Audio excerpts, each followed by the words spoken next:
मानव रूपी फूल खत्म होने से पहले परमात्मा से बात हो गई तब तो ठीक है, नहीं तो 84 के चक्कर में जाने के लिए तैयार रहिए।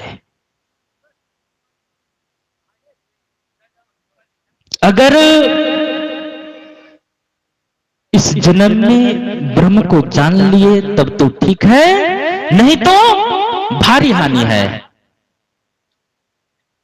जब से मानव सभ्यता का जन्म हुआ है तब से मानव मस्तिष्क इस प्रश्न में उलझा हुआ है कि ईश्वर क्या है।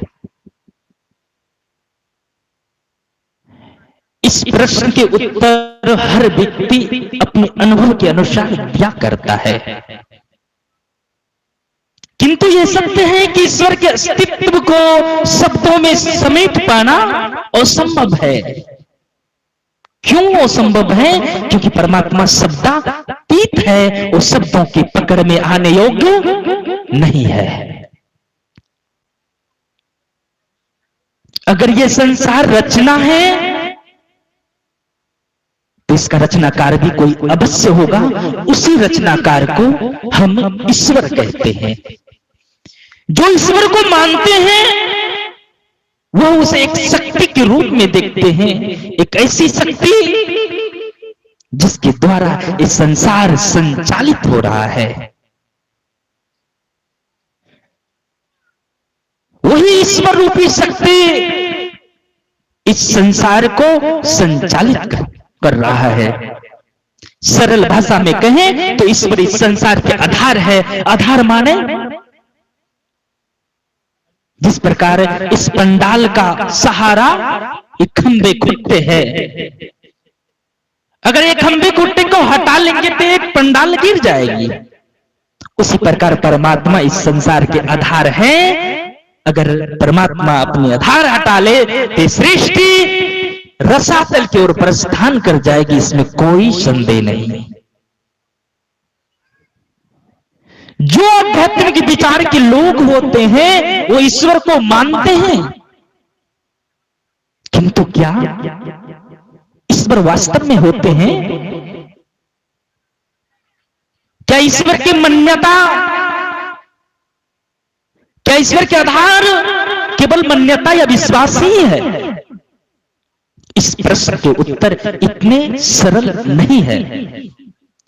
यह सत्य है कि आज तक किसी ने ईश्वर के अस्तित्व को प्रमाणित नहीं किया, किंतु किसी विचार को प्रमाणित ना किया जाए तो इसका मतलब यह नहीं कि विचार निराधार है। कई बार हमारी बुद्धि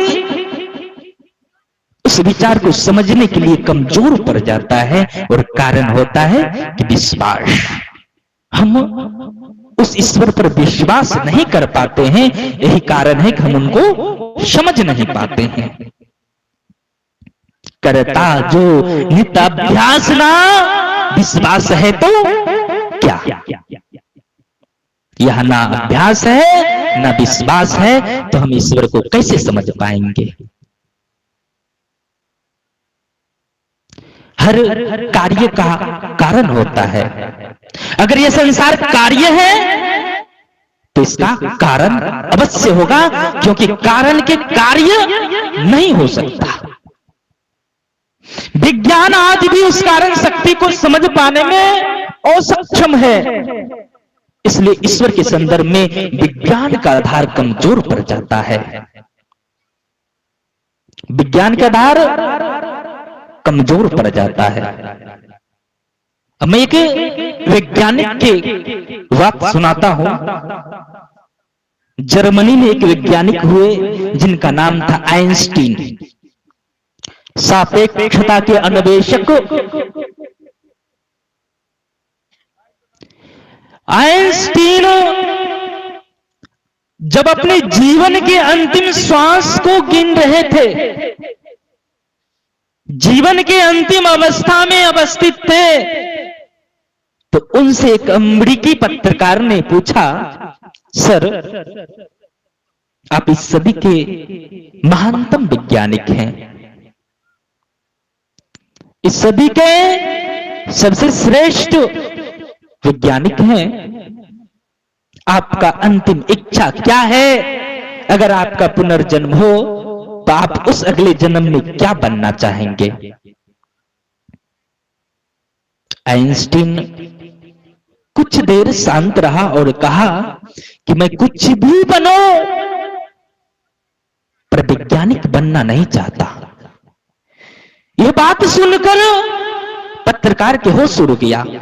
पत्रकार ने कहा, सर आप कैसे विचित्र बात कर रहे हैं?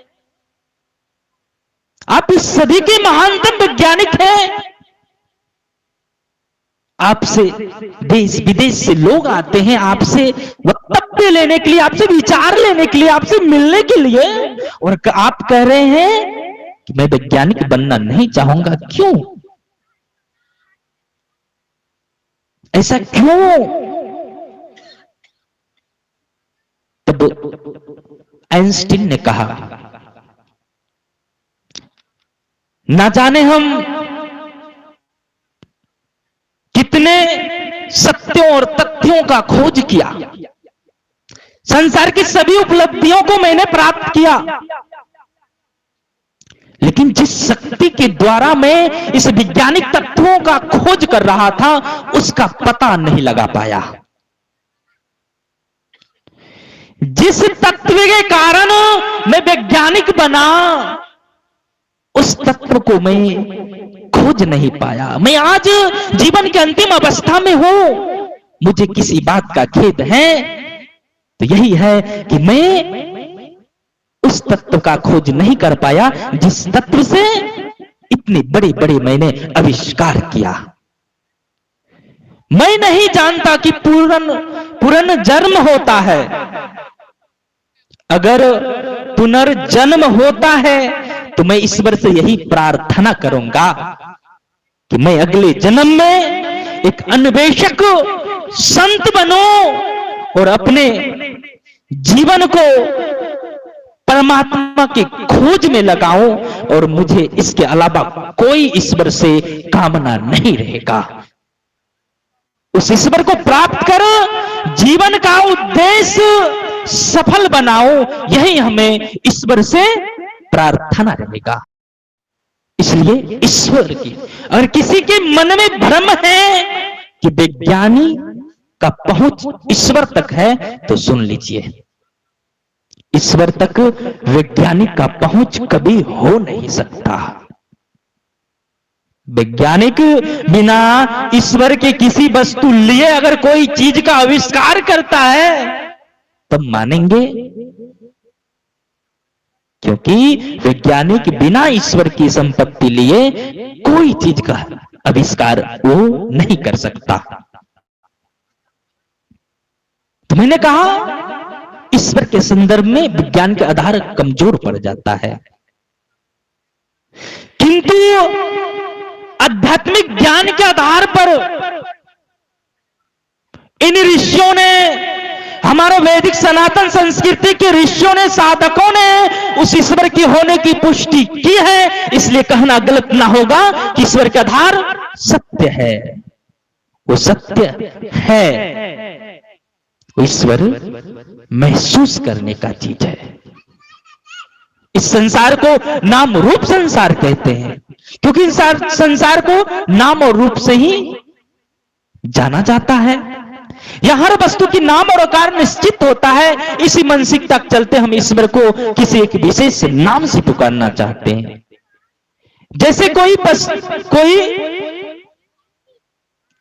पहाड़ कहे, पर्वत कहे, तो तुरंत जो पर्वत को देखे हैं उस पर्वत का आकार सामने आ जाएगा, उस पर्वत का आकार सामने आ जाएगा। उसी प्रकार संसार में हर वस्तु को समझने के लिए नाम और रूप का सहारा लेते हैं। जब तक बालक का जन्म नहीं होता उसका कोई नाम नहीं होता।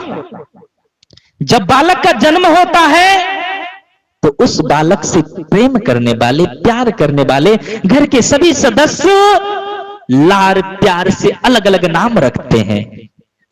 वस्तु तो बालक एक है, लेकिन उनसे प्यार करने वाले उनको अलग अलग नाम से पुकारते हैं, अलग अलग नाम रखते हैं। उसी प्रकार ईश्वर एक है, लेकिन उस ईश्वर से प्रेम करने वाले, उस ईश्वर से प्यार करने वाले, उस ईश्वर की भक्ति करने वाले उसे अलग अलग नाम से पुकारते हैं। हर समुदाय अलग अलग नाम से पुकारते, कोई अल्लाह, कोई गॉड, कोई ब्रह्मा, कोई विष्णु, कोई महेश, और हम जैसे भक्त गुरु के रूप में पुकारते हैं।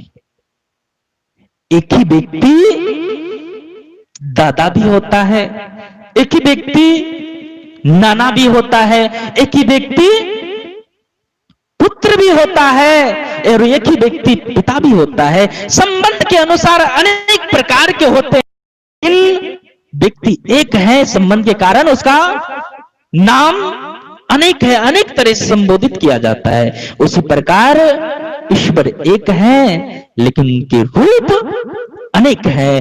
अनेक रूपों में एक रूप को चुन के अगर ईश्वर भक्ति करेंगे, मुक्ति की उपलब्धि होगी, इसमें कोई संदेह नहीं है।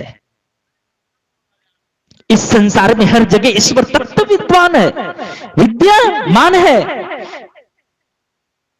जिस प्रकार घड़े के कण कण में मिट्टी ही व्याप्त होता है, मिट्टी से बने घड़े में घारा होता है ना पानी रखने वाला, उसके कन्ने कन्ने में मिट्टी ही व्याप्त होता है। ठीक उसी प्रकार ईश्वर से निर्मित इस जगत में हर जगह केवल ईश्वर ही स्थित है। घड़े के रूप और रंग आकार भिन्न हो सकता है,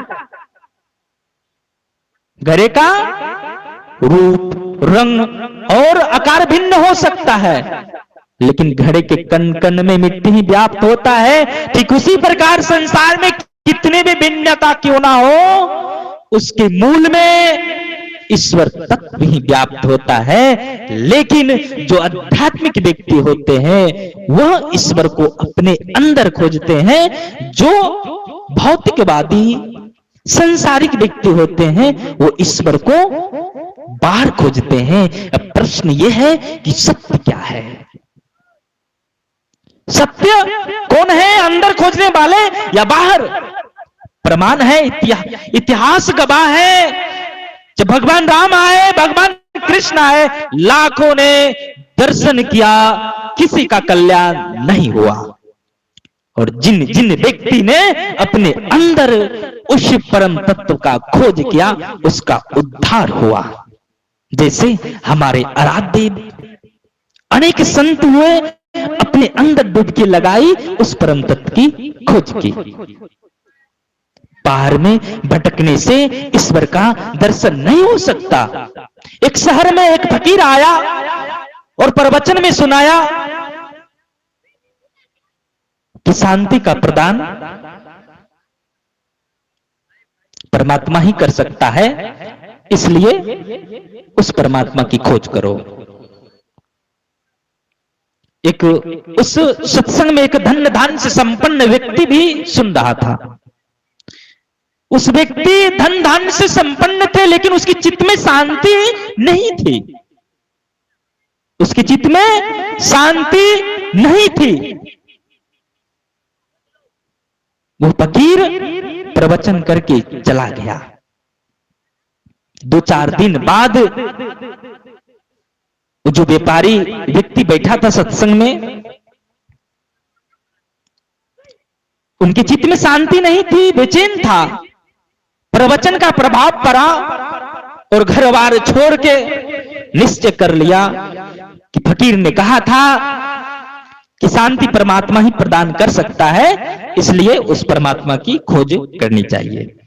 निकल गया घर बार छोड़ के, बरसों देशाटन किया, देश विदेश घूमता रहा और कहीं परमात्मा का दर्शन नहीं हुआ। अंत में थक गया, बरसों बीत गया, बूढ़े हो चुका था, सोचने लगा, घर छोड़ा, परिवार छोटा, दोस्ती छूटी, सब प्रकार के रिश्ताएं छूट गई, व्यापार छूटा, लेकिन ईश्वर के दर्शन नहीं हुआ। थक गया, बेचैन हो गया। सोचा अगर घर नहीं लौटा तो कहीं प्रदेश में मृत्यु हो जाएगी। लेकिन उसके अंदर जो परमात्मा से मिलने की जो प्यास थी वो बुझी नहीं थी। यात्रा करते ही गया, यात्रा करते करते एक नए शहर में पहुंचा। चौराहे पर पहुंचा तो देखा गांव से किसी महात्मा का प्रवचन गांव में चल रहा था। उसके कान में आया आवाज, आवाज जाने पहचानी सी लगी, जान में जान आई, गांव की तरफ बढ़ा। 4 रीजंस कि क्यों हमें रिच डैड पुअर डैड को जरूर सुनना चाहिए। नंबर 1, आप कमाते तो हो लेकिन फिर भी आपके बैंक बैलेंस की ग्रोथ ज्यादा नहीं है, तो यह बुक आपके लिए। नंबर 2, अगर आपको लगता है कि आप नौकरी करने से करोड़ों की संपत्ति बना, कुछ दूर बचा तो देखा पंडाल के अंदर वही महात्मा प्रवचन कर रहा था, जो महात्मा ने कहा था कि उस परमात्मा की खोज करो जो शांति प्रदान करेंगे। दौड़ पड़ा, दौड़ के महात्मा के चरण में गिर के फूट फूट के रोने लगा। महात्मा ने रोने का कारण पूछा तो वह व्यापारी ने कहा कि आपने तो कहा था परमात्मा शांति का प्रदान परमात्मा ही कर सकता है, इसलिए उस परमात्मा की खोज करो। तब से मैं आज तक देश विदेश भटकता रहा, नगरों तीर्थों में भटकता रहा और कहीं उस परमात्मा का दर्शन नहीं हुआ। अब परमात्मा कहीं हेराया होगा, हेराया रहता तब तो परमात्मा का दर्शन होता। महात्मा ने कहा मैंने तुझसे अवश्य कहा था कि उस परमात्मा की खोज करो, क्योंकि परमात्मा ही शांति प्रदान कर सकते हैं। लेकिन मैं तुमसे यह नहीं कहा था कि उस परमात्मा की खोज बाहर करो, उस परमात्मा खोज अंदर करो। क्यों भटकता फिर रहा तू ए तलाशे यार में, रास्ता शहरग में है दिलबर पे जाने के लिए।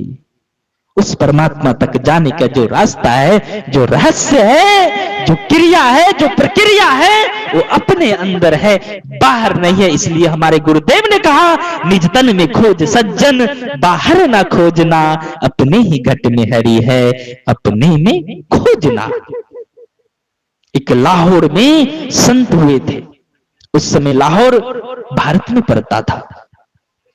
उनका नाम था स्वामी रामतीर्थ। उन्होंने कहा दुनिया के जंगलों में है ये मनुष्य भटक रहा, अटका यहां आज तो कल वहां अटक रहा। मंदिर में फंस गया कभी, मस्जिद में जा फंसा, छूटा यहां से आज तो कहां आज वहां अटक रहा। हिंदू को किसी को इस नाम का गुरूर, ऐसे ही वाहियात में हर एक भटक रहा। वो हर जगह मौजूद है जिसकी तलाश है, आंखों के आगे पर्दा गफलत अटक रहा। सीधक व यकीन के बिना दिलबर परमात्मा मिले कहां, गो जंगलों में बरसों ही सिर को पटक रहा। प्यारे उम्मीद एक पे रख, दिल को साफ कर, क्या वसवसे के कांटे दिल में खटक रहा। कहते हैं वो परमात्मा हर जगह मौजूद है जिसकी तुझे तलाश है, हर जगह मौजूद है जिसकी तुझे तलाश है, वो हर जगह है। तो क्या कहेंगे हवा तो हर जगह है, तो हवा को हर जगह भर सकते हैं क्या बैलून में? किसी टायर पंक्चर हो गया तो किसी गंतव्य स्थान पे जाना पड़ेगा हवा भरने के लिए। इसी प्रकार ईश्वर हर जगह है, लेकिन उस ईश्वर को प्राप्ति करना चाहेंगे तो किसी ईश्वर तत्व ज्ञानी के पास जाना पड़ेगा, वही ईश्वर तत्व का ज्ञान दे सकता है।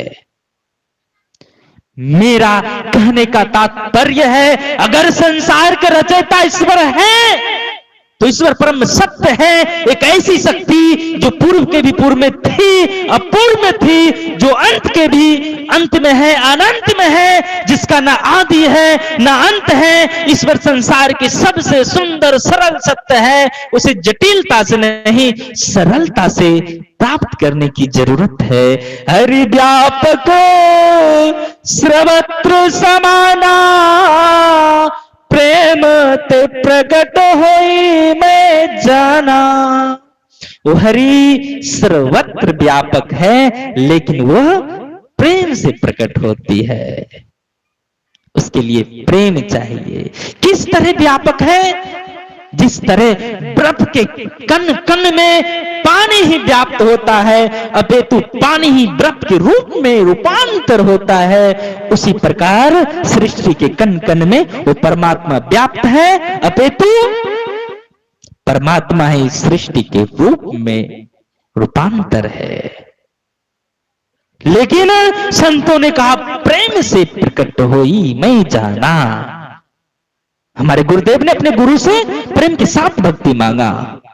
जोगी जंगम से बरा सन्यासी दरवेश, बिनु प्रेम पहुंचे नहीं दुर्लभ सतगुरु देश। बिना प्रेम के उस दुर्लभ देश, वो परमात्मा के जो साम्राज्य है उसमें प्रवेश निषेध है। बिना प्रेम के प्रवेश निषेध है। अगर प्रवेश करना चाहेंगे तो प्रेम के साथ।